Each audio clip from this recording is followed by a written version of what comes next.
บัดนี้นะชี้นะไปขายยาอีกบัดนี้นะ โอ้บ่พ่อใหญ่สิเริ่มตอนใดบัดนี้พ่อใหญ่เริ่มขายยานะ แล้วแปลว่าออกใหม่นี่ค่อยสิหาใหม่มาจักก่อนมาแล้วค่อยสิบดเครื่องบดค่อยก็ยังอยู่ในเรือนต่ำค่อยนี่เครื่องบดมันบดเฮาใหม่นั่นค่อยพันตากแดดเนาะพันตากแดดแม่นพันแบบมันแกนคูนเขาเคี่ยวหมากนี่นะพันมันค่อยไปเอาหักไม้นี่บ่แม่นค่อยสิไปว่าพวกนี้ดีนั่นพวกนั้นดีนี่จังซั่นสิค่อยเอาตามยามมันเลยได้สมมุติว่าวันอาทิตย์บ่ยามเช้าผิดยามันอยู่หั่นวันเช้าผิดยามันตอนเช้าอยู่หากตอนค่ำอยู่ใบตอนเพลอยู่ลำอยู่เปลือกอยู่มันเจ้าเอาไป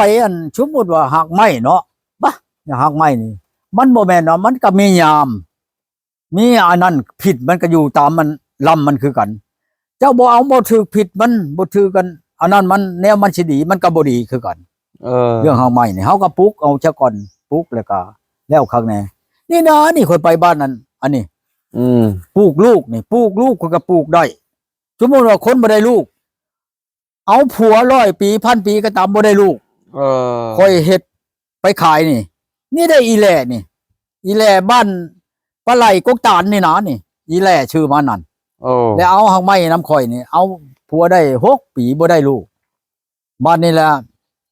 แล้วเอาหักไม้น้ำข่อยนี่ชุบหนึ่งไปกินแล้วได้ลูกปันนี่ได้ลูกแล้วบัดนี้เราค่อยเราไปปลดขายข่อยบ่ได้เอาขายก่อนไหนไปปลดขายแล้วว่าโอ้ยข่อยบ่ได้กินหักไม้เจ้าว่ะข่อยบ่ได้กินหักไม้เจ้าข่อยเอาหักไม้น้ำจีนมากินนี่ว่าชี้อีแหล่นั่นเว้านะคันเว้านั่นแหละก็บ่ไทยบ้านน่ะเว้าเบิดบ้านแล้วโอ้ยลูกอีแลน่ะดำปานหักไม้เจ้าแล่ปานหักไม้แม่นอีหลีว่าฉันออกไปปลดเลยแหละไปเลยอีแลเองนั่นแล้วบ่เว้าในนั้นแล้วบ่ปลดขายข่อยเดี๋ยวก็ตามข่อยว่าบ่ปลดก็อย่าถ้าว่าเป็นอะไรก็บ่ให้เนื่องเน่าหากันได้ของแนวเจ้าว่าบ่ได้ปลดบ่ข่อยบ่เว้าหยังกับเจ้าดอกบ่เว้าหยังก็บ่เว้ามาแล้วข่อยก็เอาขี้เฒ่าในอันนี้แหละถามรถหมอหางยานี่หมอใดก็ตามมันก็สิตำราก็สิบ่เหนือกันดอกคันว่าเอาขี้เฒ่านี่ไปโหยเงาไม้ที่ว่าเฮาปัวนั่นหมอนั่นบ่ตายในมื้อนั้นนั่นเขาสิขอดมหำมันเรื่องคนนี่ได้เรื่องหักไม้อยู่ในป่านี่มันบ่คือหักไม้อยู่ในเป็นมิดเป็นน้ำอยู่ในห้านขายได้หมอนี่ได้มันชักชิดขนาดใดฉันก็มอดมุนต์คนกระถาเพิ่นก็บ่วางออกมาแล้วพระพุทธเจ้าเรื่องปิ้นผัวโคขันคนฉันมันก็บ่มีละ84,000 ขันแม่นไม่หยังแน่84,000 ขันก็อยากถามเบิ่งผู้ที่ว่าถือธรรมถือดอกน้ำกันนั่นผู้เคยมาผ่านมานั่นธรรมนี่84,000 ขันนี่บ่แม่นน้อยได้84,000 ขัน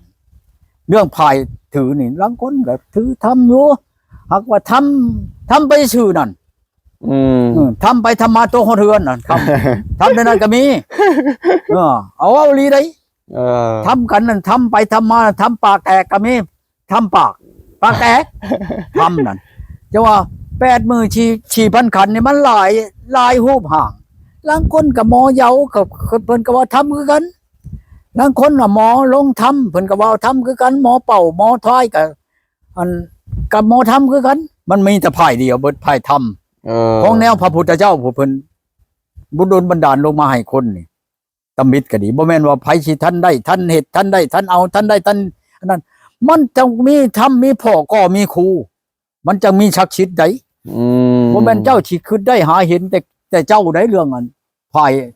ผหยังก็ดีไผปิ้นปัวโคคันเจ้านี่เจ้าหักยาพญาหักไม้มันมีปัวเช่าพอดีฉันเพิ่นก็บอกว่าคุณนั่นหมอวิชัยคาคุณหวามาวิทย์นอกหัวคุณหมากว่าคุณหมอนี่ผัวเช่าเลยก็แล้วไปหมอหมานี่แบ่งเช่าแบ่งแรงเขาจนมันกว้างนอกหัวกับชัยคาตัวใดกว้างนอกหัวมันกว้างกว่ามือเช่ามาแบ่งแกงไปเฮ้ยเป็นยังโอ้ยแกงเห็นมาเขาครบวันนี้แหละมันแหละมือใหม่มาเฮ้ยเป็นยังแกงแลนมุกแลนมุกกระต่ายมุกเห็นมันกว้างกว่าคุณหมอนี่ผัวเช่าเป่าดีแล้วก็ลังคนน่ะบ่พอปีลืมแล้วลืมหมอ เอาไปเอามาค่อยนี่นะเป็นหมอนี่ ไปเฮือนเอ้ากังโกบเจ้าอยู่ไสเนาะก็มีไหนทางค่อยนั่นเจ้าอยู่ไสเนาะพ่อใหญ่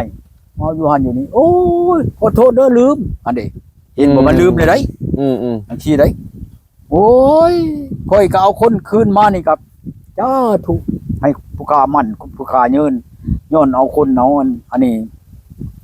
เช่าผัวเช่าเขาดีย้อนนี่ก็หลายมาแล้ว เป็นบ้าเป็นงะบ่ผีเห็ดผีกระทำมานี่บางคนก็บ่ได้กินข้าวบ่ได้กินน้ำมาก็หลายคนก็ไปปัวก็กินข้าวเช่ามีแห้งก็ยังเท่าคู่มือนี่ก็หลายอยู่สิเว้านำเพียงก็หลายคนก็หลายอันนั้นดอกเรื่องผีนี่พายผีนี่โอ้ยมาโลด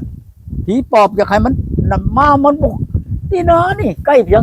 บ้านใกล้ๆนี่มานี่จนบ่ขึ้นเฮือนดึงแก่ขึ้นนี่นั่นเด้บ้านคำเท่าบ้านดงดอกไม้เป็นยังพ่อใหญ่นะเอาผีเข้าร่างกันแล้วมาอีจ้อยนั่นเมียมอนพี่ชังก็ไปอันนั้นแล้วข่อยก็มาปัวเล่าก็จักว่าอะไรข่อยก็บ่ได้ถามเล่าบ่ได้พ้อกันเลยนี่อีจ้อยโอ้ยคนงามนี่ชื่อรูปมันก็ยังอยู่ในเฮือนข่อยนี่บ้านดงดอกไม้นี่บ่าววงผัวน่ะบ่าววงแล้วเราก็มาปัวอีจ้อยเนี่ยเช่าดีน้ำข่อยนี่แล้วพากันเราก็มาปลดคายปลดหยังแล้วเราก็พากันไปเมืองไทยพุ่น